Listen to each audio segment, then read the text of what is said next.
This morning's exploration of the theme integrity invites us to reflect on how we live out our values and integrity with others every day.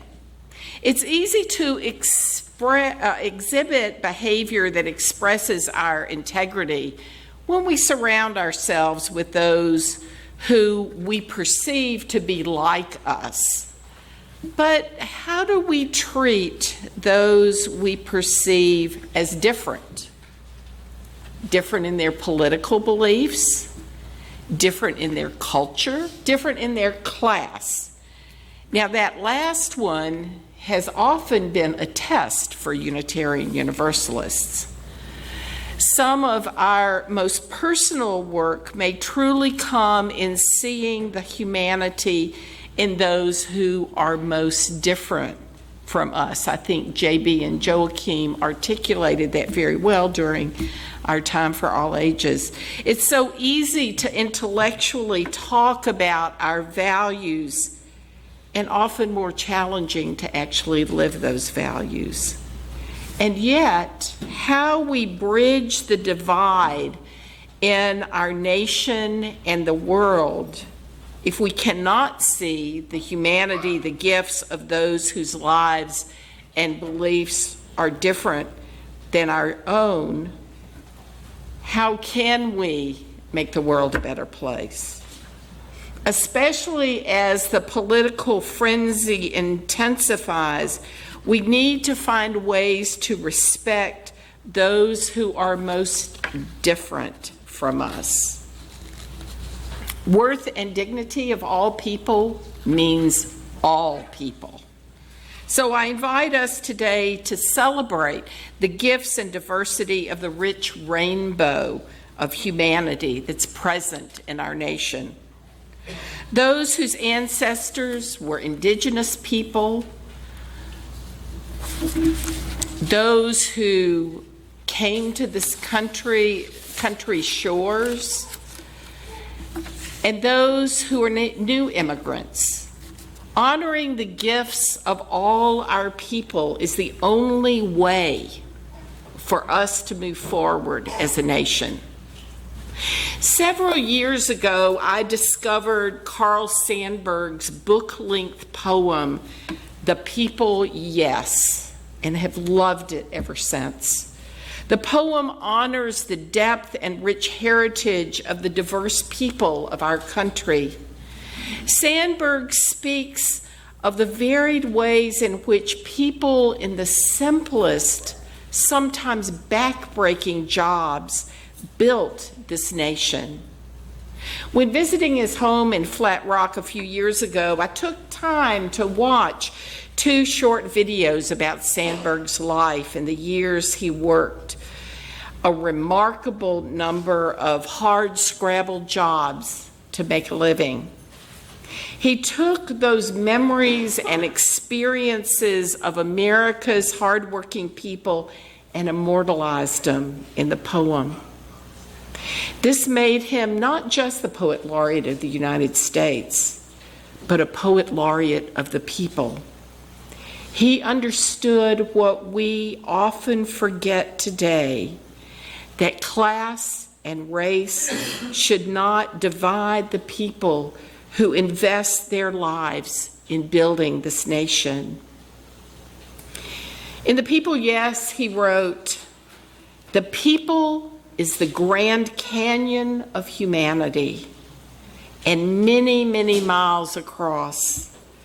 The people is Pandora's box, Humpty Dumpty, a clock of doom, and an avalanche when it turns loose. The people rest on land and weather, on time and the changing winds. The people have come far and can look back and say, we will go farther yet. Yes, we can go farther. Yet today we find people pulled apart by ideologies, by growing poverty, by disrespect and hatred for one another. Our seventh principle of affirming the interdependent web of existence is not just about the environment, as important and crucial as that is. The seventh principle also calls us to be those who repair the places where, on the web of life, relationships are severed. This dedication to build relationships where they're broken calls us to look at the ways we ourselves discount those whose lives are different from our own. Meaning that there are times when we need to learn how to affirm and respect those whose lives have less privilege than our own. Our Time for All Ages certainly spoke to an important truth. Our values implore us to tear down the superficial walls we build, to give us the illusion that we are better than or more than another person. They call us to release the myth that more money, or dare I say it, more education means you're a better person. We certainly see that truth in our nation.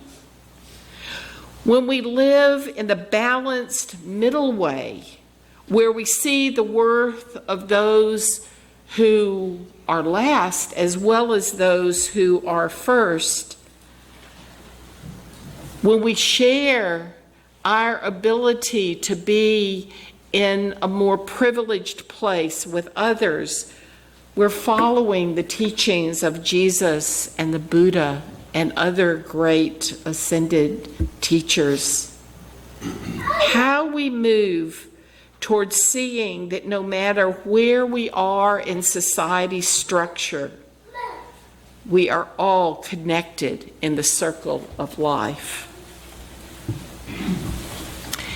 If recognizing the interdependence of all life, we strive to build community, the strength we gather from that will be our salvation.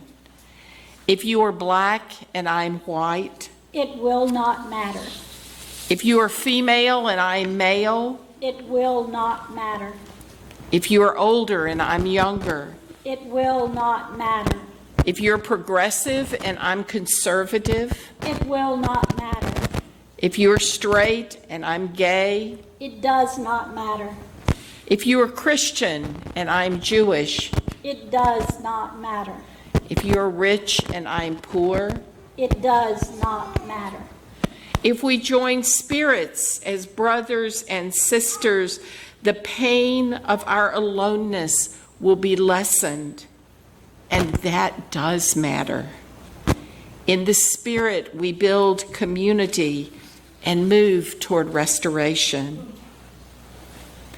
When we find ways to deeply understand and respect one another, then we truly can be present with one another when we laugh and when we cry.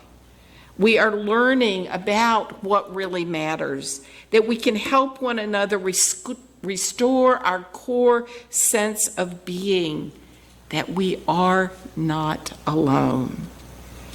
In this way, we bear both our joys and our sorrows with resilience and grace. Hearing ourselves and others is a lifelong challenge, in part because our society encourages us to put people in categories. We forget that every person has gifts to bring to the table of humanity. And because we sometimes get caught in the belief that we need to put others down so we can feel better about ourselves, we discount the lives and the voices of those who are different than we. One point of growth for each of us is to understand that we can honor our background, can honor who we are and where we came from, while still finding beauty and meaning in the lives of others. it is important for each of us to learn what is most meaningful and important to us, not what someone else thinks should be important for us. It may not be what society or our friends or our family say is important. Only we know where we belong and what truly feeds our soul. When we discover that truth, then we can find peace and joy in living. Mr. Rogers taught an important life lesson. We need to honor and respect each person just as they are. Too often we forget how to do that in our civil society. As we look at our society today, we see the unraveling of civility in our culture. When wealth and resources of a society are hoarded by a few, then everything becomes less stable. Our UU faith tells us that we are called to embrace the life and gifts of each person. After all, honoring the disparate backgrounds and perspectives of people is the basis of welcoming one another, whether they be considered among the first or the last in society's hierarchy of importance. When we do this, we are affirming that one person's status is not better than another person's. In this way, we can help build bridges of communication between people. And to give a plug for Better Angels, that is one group today that works to build relationships and communication among people with different political beliefs. Let us be people who find a middle way to honor the gifts of those who may be considered the least or the last in our society, but who have important wisdom and skills that we may not possess. We need to challenge those who would discount the people around us who work hard, but who still have lives that are vulnerable. Holding stereotypes limits our ability to be authentically open-hearted and generous people. Thank you. This is a reading by the Reverend Karen Hutt. My mom said it would be a short drive to my cousin's house because she would take a shortcut through Cabbagetown, just outside Atlanta. As I looked out the window searching for cabbages along the highway, I saw long row homes on sandy red clay. I saw an old mill and lots of old cars and men milling about and women standing around them and children playing in red dirt. That was the first time that I laid eyes on these kind of people, and my curiosity kept my head pressed against the window in the back seat. It was late, and my dad was finishing up work at his office in Philadelphia downtown, and a man came up to him on Broad Street with tousled blonde hair and asked him if he could spare some change. I was stunned that this man was asking my father for money. I stared at him, very disappointed, and mostly disappointed at my father, as he gave him the loose change in his pocket that I had begged for just an hour earlier. As the man walked away, I stared at him curiously, wondering why this man was a beggar. My great-grandfather was a father whose father was an enslaved person, liked to tell stories. One day, he was telling us a story about something, and he looked to all the adults in the room and said, "Well, you know, they ain't nothing but poor white trash." And everybody chuckled, and I laughed hard along, even though I didn't know what I was laughing at until years later in South Boston, Massachusetts. There, I was working with white youth living in public housing. One afternoon, I went into a house of one of the kids and was having a tough time, and I wanted to meet Mom. His mom welcomed me and she directed me to sit down. I looked down and see, I am about to sit on the whole front seat of a Mustang that was serving as their couch. I sat down very carefully, as if traveling in a foreign land, waiting for some social cues. If I should sit a certain way in this chair, this couch that I had never seen, how could I guide my moves in the strange place that I had landed? These were the people I brushed up against, drove by, heard about, and wondered about. These were the other white people. These were the white people that I and everyone around me had nothing but disdain for. They were the butt of our jokes as we watched the Beverly Hillbillies and Hee-Haw as kids. Later, they morphed into Honey Boo Boo and Duck Dynasty, and they became part of a sort of pop culture junk food for me and my friends as we drank craft beer at art openings. This was one of the people that my middle class friends and I could all agree on, that we were better than them.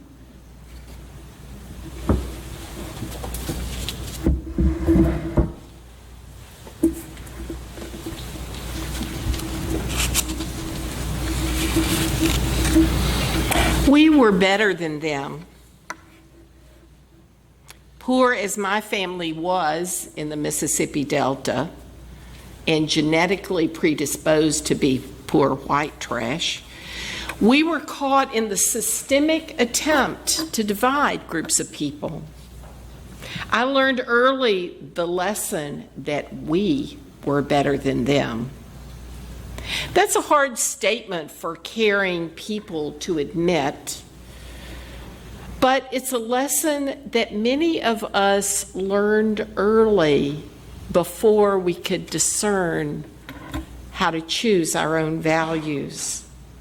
There's often something deep within us, a deep insecurity that prods us to want to be better than those we perceive as different or less than. Sadly, this classism has been part of the history of Unitarian and Universalism. Our Unitarian forebears weren't so sure they wanted to merge with the Universalists because, after all, Universalists were blue-collar folks who were more connected to the land than the elite Boston Brahmin.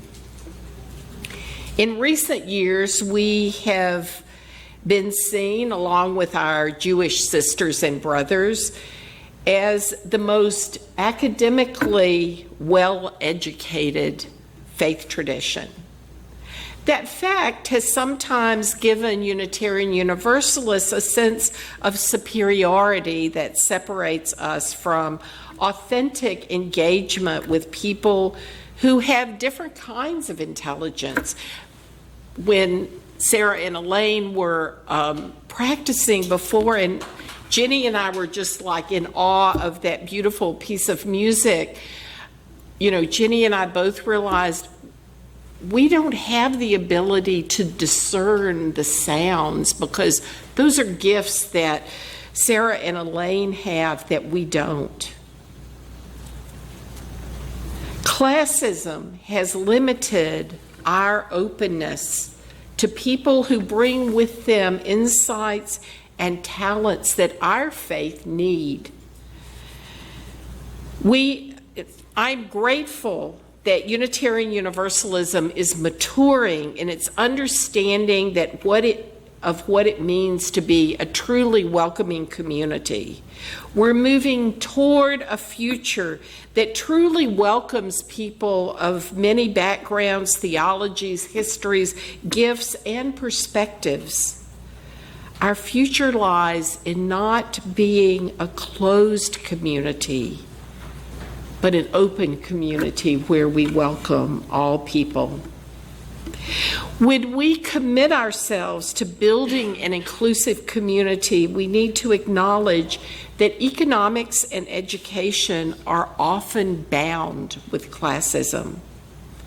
It's time for us to open our eyes as UUs to see how we, conscious or unconscious, judge those whose education, jobs, income are different from ours.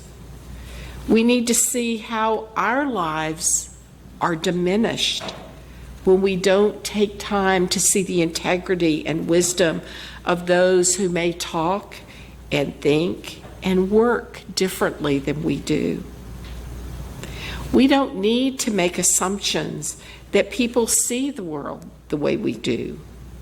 Sometimes we need to look honestly at the ways in which we judge others. That is difficult. It pushes you and me to acknowledge that we have our own work to do to be more compassionate and loving toward others. So, in a spirit of humility and openness to our own self-examination, I invite us to share the words of confession printed in our bulletin. Please join me. Forgive us that we often forgive ourselves so easily and others so hardly. Forgive us that we expect perfection from those to whom we show none. Forgive us for repelling people by the way we set a good example. Forgive us the folly of trying to improve a friend. Forbid that we should use our little idea of goodness as a spear to wound those who are different. Forbid that we should feel superior to others when we are only more shielded. And may we encourage the secret struggle of every person. We are called to be more. We can choose to be more open to relate to those who sound different or look different than we do, to step back from judgment of those whose life circumstances are different than our own, to find ways to engage authentically. Let us honor and respect the integrity of every person, whoever they are, who continue to build the foundation of this community and this country. Let us be grateful for all the people who allow us to have the life we have because of the work they do. We stand on their backs. Let us be guided by love and acceptance of the gifts that we affirm, the gifts of every person. Let us live in such a way that our love is made concrete in the actions and words we offer one another.